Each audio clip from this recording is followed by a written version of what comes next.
అందరికీ నమస్తే అండి.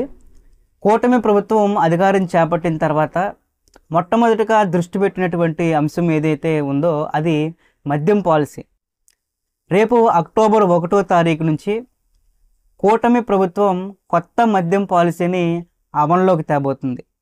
అయితే ఈ పాలసీ అమల్లోకి వస్తే 2019, 2024 మధ్య ఏవైతే ఊరు పేరు లేనటువంటి బ్రాండ్స్తో కల్తీ మద్యాన్ని అమ్మారు అవన్నీ కూడా పూర్తిగా ప్రక్షాళన కాబోతున్నాయి. అంతేకాకుండా పాత బ్రాండ్స్ ఏవైతే ఉన్నాయో 2019కు ముందు ఏవైతే బ్రాండ్స్ ఉన్నాయో అవన్నీ కూడా తెచ్చేటువంటి ప్రయత్నాలు చేస్తున్నారు. ఇప్పటికే ఆ బ్రాండ్స్ యొక్క యాజమాన్యాలతో మాట్లాడటం జరిగింది. వారు కూడా ఈ పాలసీకి ఒప్పుకున్నట్లుగా కూడా మనకి సమాచారం ఉంది. అయితే ఇప్పుడు మద్యం ప్రియుల్లో ఉన్నటువంటి ఆలోచన సందేహం ఏంటి అంటే మద్యం యొక్క ధరలు ఎలా ఉండబోతున్నాయి అనేది మరొక వైపు వాళ్ళకి ఉన్నటువంటి డౌట్. అయితే ఇప్పుడు కూటమి ప్రభుత్వం మద్యం ధరల పైన కూడా సమీక్ష జరిపింది. దాదాపుగా 95% కూడా రేట్లు తగ్గించేటువంటి దిశగా కూడా అడుగులు వేయబోతుంది. అంటే రేట్లు తగ్గడం అంటే ఏవైతే డైలీ రెగ్యులర్గా అమ్ముడుపోతాయో, అంటే రెగ్యులర్గా ఏవైతే అమ్మకాలు జరుగుతున్నాయో అటువంటి వాటిపైన 20 నుంచి 25% లేకపోతే 30% వరకు కూడా ధరలు తగ్గేటువంటి అవకాశం ఉంది. తగ్గుతాయి కూడా. 200 రూపాయలు పెట్టి మీరు మద్యం కొంటే 180 వరకు తగ్గేటువంటి అవకాశం ఉంది. మరికొన్ని అయితే 150 కూడా మీకు దొరికేటువంటి అవకాశం ఉంది. దాదాపుగా కొన్నిటి మీద 50%, కొన్నిటి మీద 25%, ఇలాగా అంటే మద్యం యొక్క రకాన్ని బట్టి ధరలు అయితే ఖచ్చితంగా తగ్గేటువంటి అవకాశం ఉంది. ఏవైతే ఇంకా ప్రీమియం బ్రాండ్స్ ఏవైతే ఉన్నాయో వాటి ధర మాత్రం అలాగే ఉండేటువంటి అవకాశం ఉంది. ఏవైతే డైలీగా అంటే డైలీ ఎక్కువగా లేబర్స్ అంటే ఒళ్ళు అలసిపోయి వాళ్ళ యొక్క కష్టాన్ని వాళ్ళ యొక్క బాధను తీర్చుకోవడానికి డైలీ ఏదైతే తాగుతారో వాటి మీద తగ్గేటువంటి అవకాశం ఉంది. తగ్గించేటువంటి దిశగా కూడా ఏపీ కూటమి ప్రభుత్వం అయితే రేపు అక్టోబర్ 1వ తేదీన ఈ యొక్క మద్యం పాలసీలో చేర్చబోతుంది.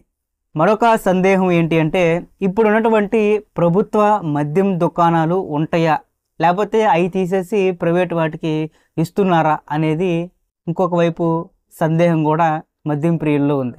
ప్రభుత్వ దుకాణాలు ఇప్పటి వరకు కూడా మద్యాన్ని అమ్ముతూ వస్తున్నాయి.